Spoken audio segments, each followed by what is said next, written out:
पाकिस्तान को ये धमकी दी गई है कि अगर उसने जौहरी हथियार का तजुर्बा किया तो उसे सख्त जवाब दिया जाएगा। लेकिन जब ओवैसी और पाकिस्तान ने इस वाले से बात की तो उन्होंने पाकिस्तान को और ओवैसी को स्नब कर दिया कि आप किस मुंह से ये बातें कर रहे हैं, आप अपना ट्रैक रिकॉर्ड देखें, आपके मुल्क में हिंदुओं, मुसलमानों, अहमदियों को आजादी नहीं है। इंडिया में जो नबी पाक सल्लल्लाहु अलैहि वसल्लम की शान में गुस्ताखी हुई, उसमें आप ताड़ साहब देखें कि पाकिस्तान में पहले तो बात ही नहीं की, यानी कि 3 दिन वाकया हुआ, किसी ने पाकिस्तान में बात नहीं की, कतर ने स्टेटमेंट दी, कुवैत ने स्टेटमेंट दी, तो तब जाके जो है वो पाकिस्तान ने भी बात की। और लेकिन अब इंडिया का देखें उन्होंने क्या किया है, उन्होंने कतर, कुवैत को, सऊदी अरब को बड़ा डिप्लोमेटिक आंसर दिया है, जिसमें उन्होंने ये कहा है जनाब के हमारे ताल्लुकात को खराब करने की कोशिश की जा रही है, ये फ्रिंज एलिमेंट्स हैं जिन्होंने ये कुछ किया है। लेकिन जब ओवैसी और पाकिस्तान ने इस वाले से बात की तो उन्होंने पाकिस्तान को और ओवैसी को स्नब कर दिया कि आप किस मुंह से ये बातें कर रहे हैं, आप अपना ट्रैक रिकॉर्ड देखें,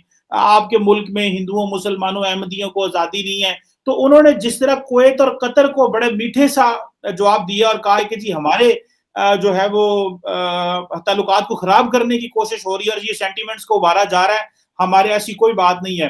तो आप कैसे देखते हैं ये जो इंडिया का रिस्पॉन्स था इंटरनेशनल कम्युनिटी से के हवाले से? ये आपसे मेरी बात नहीं हो सकती, मैं समझता था कि आपसे इस पे जरूर तबसरा लूं। मेरे ख्याल में मेरे लिए कोई एक नई चीज नहीं थी, और जो रिएक्शन भी उसमें मुसलमान मुल्कों का और पाकिस्तान का है वो भी बड़ा अजीब सा है। पाकिस्तान से रिएक्शन क्या आना था? पाकिस्तान को जिस तरह आपके अभी मिफ्ता इस्माइल साहब ने कहा, हमारे पास तो जहर खाने के भी पैसे मौजूद नहीं है, तो पाकिस्तान की स्टेटमेंट का होना ना होना किसी मुल्क के लिए असर नहीं रखता। ना आप किसी का कुछ बिगाड़ सकते हैं, ना आप इस चीज की सलाहियत रखते हैं।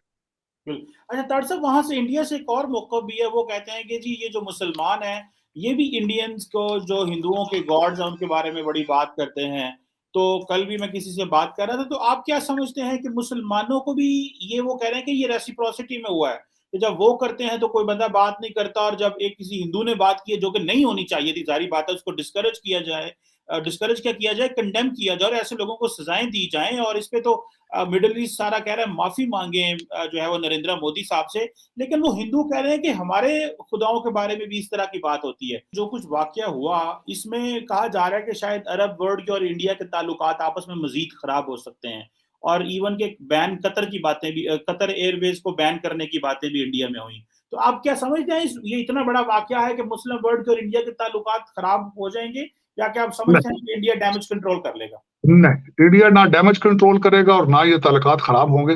ये सिर्फ एक पॉलिटिकल करेक्टनेस की हद तक बातें होंगी, वरना मुसलमान इतने डिवाइडेड हैं और इतने कमजोर हैं, जिस तरह मैंने आपको पहले बताया था कि अपने इंटरेस्ट बेस्ड डिसीजन लेते हैं। और इस वक्त अरबों को पैसा चाहिए, उनको इस्लाम के बारे में उनका इंटरेस्ट जो है वो सेकंड प्रायोरिटी उनकी, it's not there first priority. आप खुद देखेंगे हफ्ते बाद ये सारी चीजें खत्म हो जाएंगी, कतर एयरलाइन भी वहां जाएगी और हर कारोबार होगा। ये सिर्फ उन्होंने थोड़ा सा अपने अवाम को बताने के लिए, वो कहते हैं कि आंखों में मट्टी डालने वाली बात है। आप देखेंगे इसका कुछ भी नहीं होगा, क्योंकि पास्ट हिस्ट्री रिफ्लेक्ट्स एवरीथिंग। मैं हिस्ट्री का स्टूडेंट हूँ। माजी में भी जो चीजें हुई हैं, मिडिल ईस्ट, जिस तरह मैंने बताया, OIC is a non functioning organisation, सिर्फ सऊदी अरेबिया का एक प्रोपेगेंडा टूल है कि 2-4 दिन बातें करेंगे, इधर से कंडेम करेंगे, उधर से करेंगे, दैट्स बेसिकली इट। लेकिन अनटिल कभी भी अरबी कोई भी डिसीजन ऐसा नहीं लेते जब तक उसमें फाइनेंस पैसा इन्वॉल्व ना हो।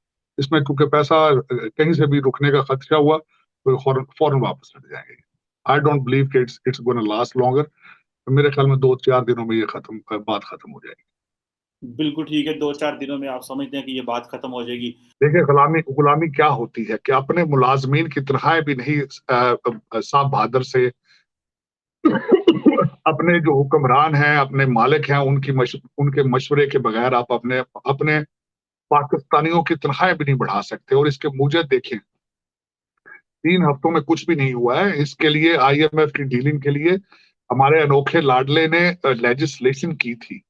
हमारी एजेंसियां एमएनए उठा के लेकर आई थी वोट डलवाने के लिए, और ये साइन भी, अब डॉक्यूमेंट भी आ चुके हैं, इस पे प्रोग्राम भी हो चुके हैं कि वो साइन इनके शौकत तरीन साहब ने किए थे आईएमएफ के साथ।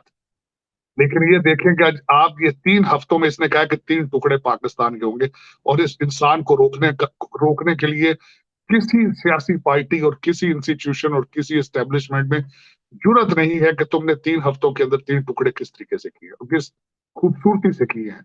तो ये एक अलमिया है, अल्लाह ताला पाकिस्तान इस तरह के फितने से बचाए, जो कि सियासत से नए पाकिस्तान से अब एक सियासी कल्ट एक मजहबी कल्ट बन चुका है, नया मजहब बन चुका है।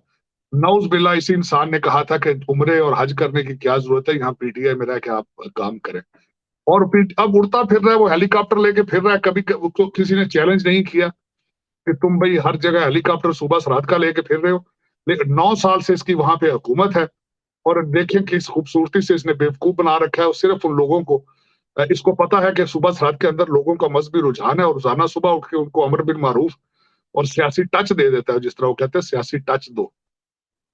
तो बदनसीबी पाकिस्तान की इसमें क्या क्या क्या कहा जा सकता है। नई हुकूमत है, उसके पास वो एक कोई 10 पार्टियों का वो एक मजमुआ है, पता नहीं कितना अरसा वो निकलता है उनका।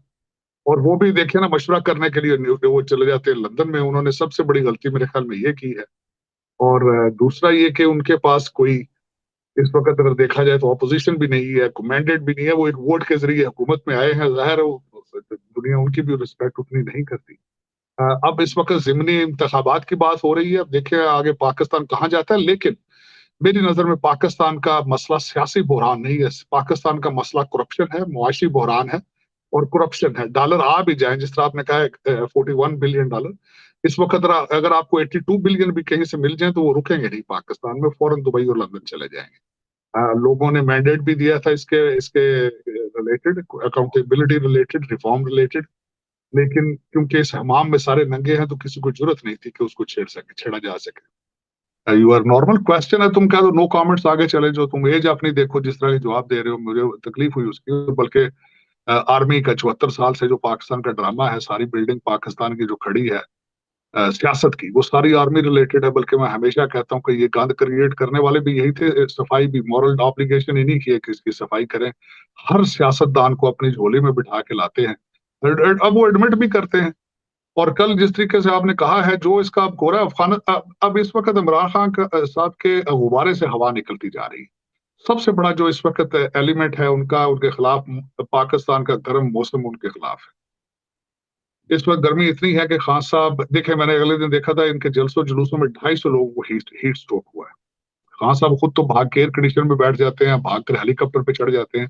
250 बंदे इस वक्त अस्पतालों में दाखिल हैं जिनको हीट स्ट्रोक हो चुका है।